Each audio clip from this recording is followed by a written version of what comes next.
Hello, everyone, and welcome into another episode of the Big Blue News Podcast. I'm your host, Chris Beesmore, and today I'm joined again by a very well-known person in the Kentucky community. Please welcome back John Clay of the Lexington Herald-Leader. How are you doing? I'm doing great, Chris. How about you? Oh, I'm doing very well. So I brought you on to tonight's podcast to talk about the Kentucky versus Tennessee game on Saturday. But before we get into that, what has been going on with UK recently, losing in a blowout loss to Alabama and then also losing at home to South Carolina? Can you talk about that? Yeah. uh, what's going on with them recently has not been good. As you mentioned, 26-point loss at Alabama. I was there in Tuscaloosa for the game along with my colleague Ben Robertson, the Herald-Leader. What really stuck out in my mind about that game is Alabama just really jumped on them from the start. They were the aggressor, kind of had Kentucky back on their heels. When Kentucky finally got back into the game, Alabama pulled away from them again. And, it just to see Kentucky lose to 26 points to anybody anywhere is pretty jarring. And then I thought on Tuesday, Kentucky would come out, to show, hey, we're better than that, especially against the South Carolina team that's really struggled under first-year coach Lamont Paris. Instead, it was the other way around. South Carolina, who had lost big in their last game, they came out like, "Hey, we're gonna prove that we're better than that." Jumped to a 21-6 lead. Kentucky could never, even when they got back in the game, could never quite get over the hump. So, kind of a jarring loss at Alabama, and to me, a really surprising loss at home. You just don't see Kentucky lose at home that often, especially to a team like South Carolina, which, Kentucky was a 19.5-point favorite against. And speaking of Alabama, Alabama really attacked Oscar Tshiebwe early, and he was basically unplayable. What does Oscar have to do to maybe, improve going on forward this season? Well, I mean, obviously, as you mentioned, on the defensive end, like Ben Roberts, who I mentioned earlier, had a really good story, I thought, today on Kentucky.com. If you look it up, about how really Nate Oates, the Alabama coach after that game, and then Lamont Paris, the South Carolina coach after the UK South Carolina game, both said, we're going to take the ball. Our game plan was taking the ball at Oscar, getting him in a lot of pick and roll situations where he'd have to make a decision. He's had trouble with that, so that's obviously an area he needs to improve. And then John Calipari, as the head coach, has to come up with a way that, we've got to still be able to play Oscar because he's such a great scorer and rebounder, but we got to figure out a way to make him effective on the defensive end as well. And I think that's one of the reasons why Oscar came back, because he knew he was not going to be a high first-round draft pick. And I'm sure he heard from NBA scouts, you need to improve your defense, especially out away from the basket. Yeah. So that's obviously something that he has to work on. And John Calipari and his assistant coaches have to work with him, even more now that opponents have identified that and they know they can exploit that weakness. And do you think a problem with UK is they haven't been fully healthy all year? Oscar Tshiebwe coming back from knee surgery. Casey Wallace now has back spasms. Do you think he'll play on Saturday at all? And then let's talk about injuries, Yeah, and they didn't have Jacob Toppin the other night too, which he's hurt his shoulder at Alabama. That certainly didn't help. I think Kentucky still should have won the game even without Toppin and without Wallace playing for most of that game. Casey went out in the first half and didn't come back. I would expect Wallace to play on Saturday. Back spasms, from what I've been told or what I understand, he's had problems in the past, but it's not a thing where it would keep him out for a few games. It just kind of seems to pop up for him. They got to get that figured out. But yeah, I mean, they didn't have Oscar, didn't have Severe Wheeler for the first game, didn't have Oscar for the first couple of games. It took him a while, I think, for him to get back in shape. I don't think Oscar is quite the player that he was a year ago. I don't know if that goes back to the knee surgery. I don't know if it goes to what we talked about a minute ago about the opponents have figured out how to attack him. But I don't think he's quite to the level. It would have been hard for him to really, duplicate what he did last year. But injuries have played a role, but I'm not sure that's that's an excuse for where they are right now, 10-6 and 1-3 in the SEC. Yeah, and just speaking of the team, continuing to speak on that, do you think UK currently has some bad team chemistry going on? Well, I mean, they're losing. So when you're losing, you're going to hear rumblings. Oh, there's bad chemistry. There's problems in the locker room. I don't put a whole lot of stock into that, other than the fact that you've got frustrated guys on the team. I think it would be unrealistic, or probably a bad sign, if they thought, oh, everything's hunky dory, and it's great. I do think they say a little too much. We got time to figure this out. It's a long season. I'm not sure that quite gives the message of a sense of urgency that we got to get this thing turned around. But I don't buy a whole lot into, oh, there's problems in the locker room and that sort of thing. Are guys frustrated? Are they upset with each other? I mean, Oscar said the other night after the game, we got to play people. I told the coaches, put the walk-ons in, to fight. That probably didn't go over real well with his teammates. But in Oscar's defense, Oscar did say, I wasn't playing well at the start of the Alabama game. I wasn't fighting, like you mentioned. They took advantage of him and they took him out. And so, but they shouldn't be happy. They should be frustrated with the way they're playing, especially because they know they're a better team than what they've shown. They're certainly better than what they showed on Tuesday night. Yeah, I definitely agree. They shouldn't be 10-6 currently. I think they should have beat probably Michigan State earlier this year, maybe possibly also UCLA. But right now, UK is just not doing very well either at home and also on the way. I want to just talk about some UK stats before we actually get into the Tennessee game. I was looking up right now; they are just shooting 46% from the field, 65.5% from the free throw line, and then 38% from the three. How does UK overcome that with their shooting? Well, I mean, of course, the first thing that sticks out to me is that free throw percentage. I think they were 7 of 14 the other night. You lose a game by 3 points at home. You're only 7 of 14 from the foul line. When you're playing at home, you should make 3 or 4 more free throws and be able to win that game. Their 3-point percentage has been, has been good, but they didn't take many threes the other night. I think Ben pointed out they with 35 minutes into the game, they'd only taken like 4 or 5 3-pointers, which is almost unheard of in this day and age. Their offense numbers are good, but I think some of that goes back to the schedule that they played early on. They seem to have a trouble getting a basket when they need to get a basket. I think sometimes they make a turnover or a bad shot that leads to bad defense on the other end. They just need to be more consistent, I think. And I think they also need a clear idea of what they're trying to accomplish on offense, instead of just trying to, beat the other team with their athleticism. I think that's going to be a point of emphasis moving forward for Cal. I mean, really, if you look at the numbers, defense has been their biggest problem. I think on KenPom, they've slipped all the way like in the 90s or 80s in adjusted defensive efficiency. But I would also argue that some bad offense has led to some bad defense as well.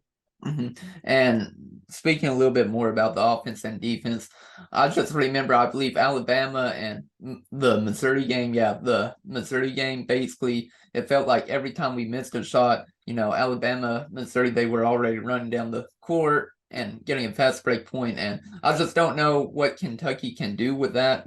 Like, you're obviously going to miss some shots, but how do you stop a fast break from, happening? Yeah, no, that's a good point. And I think that was one of the things when Cal said he wanted to be more deliberate in their style of play, and that they were too out of control, which led to fast break points on the other end. They got to be more disciplined. They got to be more effective on the offensive end. And I think that's one of the reasons why I kind of wanted to slow the pace down, get them more into a game that they felt more comfortable with on both ends of the floor. And now let's talk about the Tennessee versus UK matchup. Tennessee, they have a lot of players returning. How can Kentucky, stop the returning players? They went 1-2 against Tennessee last year. What can they do to, win this game on Saturday? Well, one of the things they're going to have to do is they're going to have to get off to a much better start than they've gotten off to in recent games. I mean, you look back at pretty much all their losses. A big part of it was they did not get off to good starts. Just think specifically of the Gonzaga game. Obviously, the other night against South Carolina. At Missouri, they got off to a bad start. So they got to start better than they did. If they get behind early, Tennessee, I think, is number 1 in adjusted defensive efficiency, according to KenPom. They've done a really good job defensively all season long. They held South Carolina to 42 points in Columbia, and South Carolina scored 42 points on Kentucky in the first half at Rupp Arena the other night. So, obviously that they got to shoot better from outside. Tennessee's done a really good job against the three. I think they lead the nation in 3-point percentage defense. So it's going to be a really tough task. But I think the number one thing they need to do is get off to a better start. They can't let Tennessee jump out to a bigger lead early. Thompson Bowling will go nuts. They love nothing better than to beat Kentucky. They brought former Mason County star, Maysville native Chris Lofton. They're retiring, went on to star at Tennessee. They're going to retire his jersey at the game. When Kentucky comes to town, Tennessee pulls out all the stops. So that's what they're going to do. So to get that crowd, to quiet the crowd down a little bit, that Kentucky needs to get off to a good start. I'm not saying I know how to do that, but I think that's job one. Get off to a good start. I definitely agree because Kentucky, they didn't get off to a great start against Missouri, Alabama, South Carolina, Right. And those are 3 losses right there. But let's continue to talk about the Tennessee game. As you are scouting Tennessee, what players should Kentucky fans worry about? Well, I mean, obviously Vescovi has come, he's seems like he's been around there forever at Tennessee. He's playing well. He's gotten better each year. He's played well. The guy who's really come on for him of late, in fact, I think he leads the SEC in assists in SEC games, is Ziegler, the sophomore guard out of New York. He's been playing really well. The other thing about Tennessee is that they're deep. They got a bunch of players, and Rick Barnes plays a bunch of players. As you mentioned, they have some returning players, and James Plodsick. We already talked about Vescovi, however you pronounce his name this year. It seems like they change it every year, but he's a really good player. But they've got some new guys too. Julian Phillips, a freshman, is playing well for him. They got some other guys who didn't play a whole lot last year, but are playing a lot this year. They can run 10 or 11 guys out at you and not really have a big drop off in talent. So, but Ziegler's the guy I think who's kind of come on for him of late, and really he still comes off the bench, but he's been a really good spark for him. So he's a guy I'll definitely watch on Saturday. And if you're Kentucky, do you think they have a chance against Tennessee with Rick Barnes having Coach Cal's number, and then along with UK's director's struggle currently this year? Well, it's going to be a tough task. There's no doubt about it. I think Kentucky will play better on Saturday. I don't think I would pick them to win, but I think they can play a competitive game. A lot depends on, as you mentioned earlier, they've had some guys out. Will Toppin be able to play? And not only will Toppin, the question of whether Toppin will be able to play, will he be effective? He was really starting to come on. He had 24 points against Louisville, 21 in the next game. Alabama, I think he went 0 for something. Then he went he had 21 in the next game after Louisville, and then he went against LSU. I was trying to think of who they played, and then he went 0 for 10 at Alabama. Yeah, it wasn't really a factor. If he can play it as effective, that'd be a big help. Obviously, if Cason Wallace can play the whole game, that'll be a big help to him. I think now for Kentucky, it comes down to, it's a pride factor. They know what's out there. I know they say they're not on social media. They know the fans are upset. They know there's a lot of criticism of their coach. They know there's a lot of criticism of the team. Like you asked, are there problems with chemistry? Are there problems in the locker room? They know all that stuff. And they're frustrated themselves. And I think they want to show that they're a better team. I think they'll put on a better effort on Saturday. I'm not picking them to win, but I think they can make it a competitive game. Let's put it that way. Yeah. What do you think the score prediction will be against Tennessee? Do you have one? I think it'll be a lower scoring game, because I think Cal wants to continue to try to be more deliberate, try to cut down on the mistakes. That could be, something like 65-55 or 70-60 or something like that. To me, sounds more reasonable. I'm not looking for like an 89-85 game or anything like that. We'll see. I think it'll be a physical game. Tennessee plays a physical style. I think Kentucky's going to have to match their physicality. So I'm not looking for a high-scoring game. I would say something like Tennessee 70-60 or something like that. Yeah, I'm predicting probably not Kentucky, but Tennessee will probably not win in a blowout, but I would say they'll probably win by 10 or 12 points. I would say probably like 75-64 Tennessee. I'll go with that. Can we just talk a little bit more about this season, though, with, fans being frustrated with Coach Cal and the players? What do you think Coach Cal is currently doing with, all the negativity he has? Well, I mean, he's aware of it too. I mean, there's no doubt about that. And he's, he said the other night after the game, if the fans are mad, they should be mad. I understand why they're mad. I'm not happy either. Don't get mad at the kids, get mad at me. He's been through, not necessarily Kentucky, but he's been through, patches like this before. You go into expectations. They were number 4 in the AP preseason poll. I think they were number 1 starting out in KenPom when the season started. Now they're not even getting votes for the top 25. Yeah. So, I think Cal knows, from that point of it. I'm not saying that makes it any easier, but I think he's dealt with that stuff before. To me, Cal's tried just about everything he can think of here of late. I mean, he's, like I mentioned, deliberate play, the one game where he really cut the bench down, played the starters pretty much like 30, 35 minutes, 2 guys he played 40 minutes. He's tried different combinations. He's tried different lineups. He's tried just about everything and he hasn't found anything that clicks. The thing with the fans is it's not just this season. You go back to the COVID year when they went 9-16. They had a good season last year, but then that was spoiled by losing to St. Peter's in the opening round of the tournament. I remarked earlier, I think the fans are still under what they call it, the St. Peter's shock, syndrome or therapy. That's kind of carried over to this year. And to get off the start, that hasn't helped any. So I think Cal's frustrated like everybody else. I think he's unhappy like everybody else. And I think he's frustrated also because some of the things he's used in the past just so far haven't worked with this team. I said earlier, I think the players and Cal say a little too much. This is a long season, but there is, we're basically at the halfway point. We'll see what happens from right now, but they've got to play a lot better than the way they've been playing. I agree. And I know one fan had a sign that said, "Please go to Texas." Last game, I know all the media was eating that up. What do you have to say, about that? Well, I think someone pointed out to me today, I think it says when you for a ticket, you're not allowed to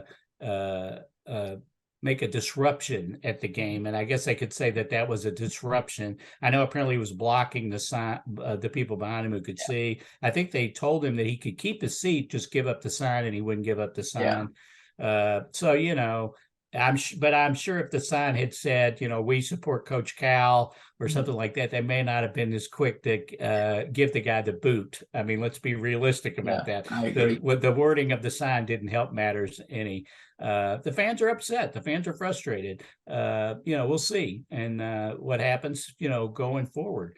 A couple of wins, big win on Saturday against Tennessee would certainly do a lot for the team, the coach, and the fans, for everyone. Whether they can pull that off, I don't know. But, it's Kentucky basketball. People take it seriously. People take a lot of pride in it. They follow it very closely, as you know, Chris.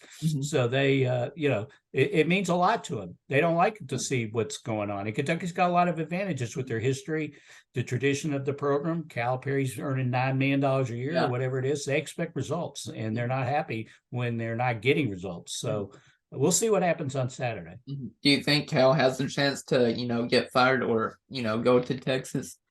Well, he's not going to get fired. I mean, if there was at the end of the year, if Cal left, I think it would be some sort of like mutual thing between the parties or something like that. I mean, to outright fire him, they owe him at something like $40 million. I don't think that's going to happen. We'll see. A lot depends on how the season plays out. I don't know about Texas. I mean, who knows what's going to happen with that job.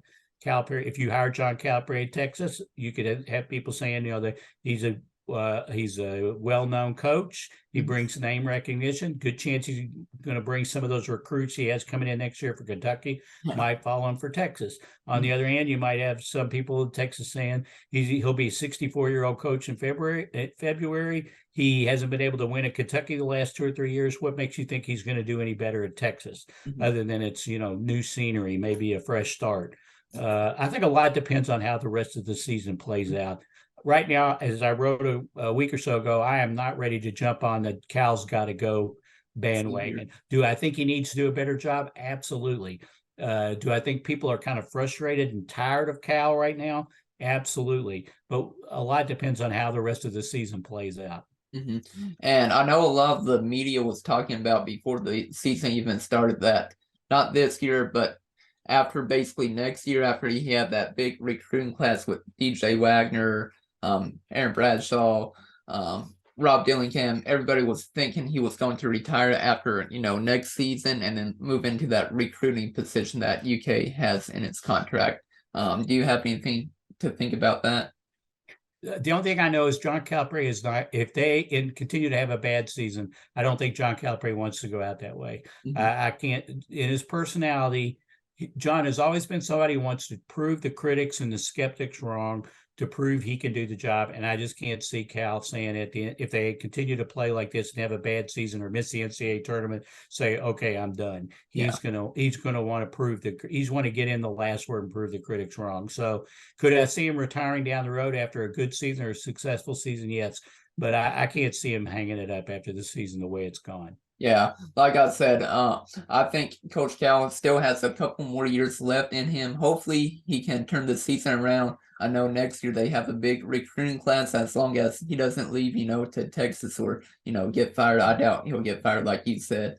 But I think if Coach Cal can turn this season around, along with his big recruiting class next year, I think I could definitely see him retiring at the end of the 2024 season. Then, but yeah, I mean, you never. I know when he first got here, we got the different media outlets got interviews with Cal, like one-on-one type interviews. And Jerry Tipton, my former colleague, and myself, we interviewed Cal in his office. And towards the end of the interview, Cal said, "I'll tell you one thing, I'm not going to coach as long as people think I'm going to coach."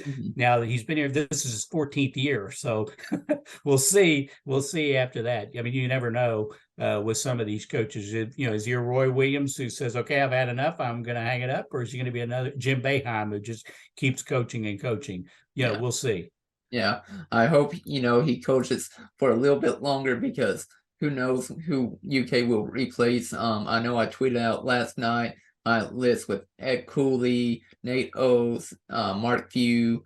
I named a couple of coaching candidates, so we'll see who UK would take, to replace Coach Cal. Hopefully that doesn't happen though for a few more years. Yeah, we'll see. We'll see how it plays out. But yeah, that'll be the next thing. If who's the successor? There was a time where I'm sure a lot of people said, "No way do I want to fire John. I mean, do I want to follow John Calipari? I want to be the guy who follows the guy who followed John Calipari with all his success." That may have changed a little bit now, but we'll see.